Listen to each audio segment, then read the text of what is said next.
Good morning, Richard Eckley here. Happy Wednesday morning to you. We're on a Wednesday, so on a Relationship Wednesday on your 4 keys to a healthier, happier you. And the question today is, what are we teaching our kids? When we grow up, we have our belief systems installed in us as kids. When we're growing up to the age around 6 or 7, whatever we've experienced on a regular basis, that's installed in our subconscious mind, and that sets our belief system up for basically the rest of our life normally.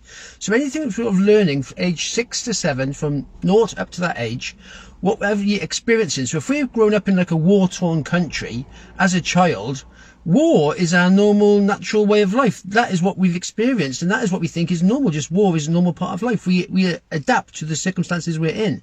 So if you're raised up in a war-torn country, war is just a normal way of life, and you just carry on, and that's our belief system, is how it should be. On the other hand, if you're raised up in a tranquil mountain community, you think that's normality. That's your normal, what you've experienced. That's your normality, if you like. So it's what you actually experience is nurture is a massive part of who we are. There's nature, which is the 50%. We get 50% of DNA from mum, 50% from dad. That's our biological makeup, if you like. Then what we have said in our first 6-7 years, that's the nurture part. What we experience, that really sets us up for the rest of our life. That gives our mindset what it is. So if you experienced, as I said, war for a lot of the years, we think that's going to be normal. So we're going to experience war for the rest of our life. What it's going to be. If it's natural, it's just being quiet and tranquil, that's what we're experiencing. So our kids basically are learning from us. Whatever we show them, whatever we teach our habits, our systems, they're going to learn from us.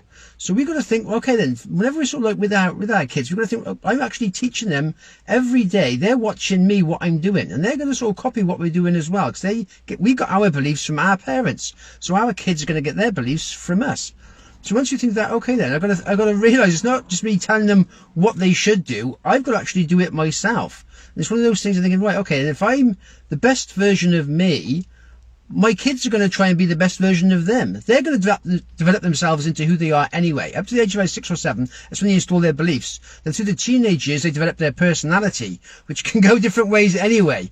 But if their core belief system is a wholesome one, is a good one, that gives them self-confidence to be more self-confident as teenagers and go on through. But if they've sort of experienced not such a bit of negativity in their early years, that can often hold them back in their subconscious mind, their personality, and they'll be more shy and withdrawn.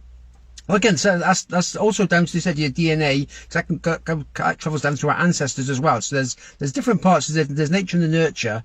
Nature says the DNA, the 50% mum, 50% dad, and then there's different switches in there which actually changes it slightly as well. So it's not as straightforward as that, but that's how the overall picture works. You've got a bit of nature and a bit of nurture, and so nurture is important. So say if you took a child out of, say, whatever country he's living in, and put him into a different country, he would grow up with that accent, because that's the voices he's hearing. He would actually have, if he was a Chinese child and grew up in America, he would grow up with an American accent. Yet his DNA was all Chinese.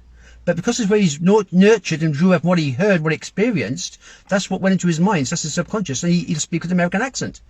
Opposite way around as well. So it's wherever you are, you're nurturing, how you actually develop your subconscious in the long term. So it's for our kids, if we think, well, whatever our kids are watching us do, they'll do a similar thing. So I said, there's a Gandhi quote years ago was saying, now, if we want peace in the world, it's down to teaching our kids to be peaceful and happy and experience good as young children. And when they develop, they'll be happier. If they're experiencing war all the time, they're going to carry on with the war. So it's just realising this as our kids is what we do ourselves, which enhances our kids. So if we're the best version of us, we're going to have our kids be the best version of them, and then just move on down. There we are. That's my thought today on Relationship Wednesday. Have yourself a good one. All the best for now.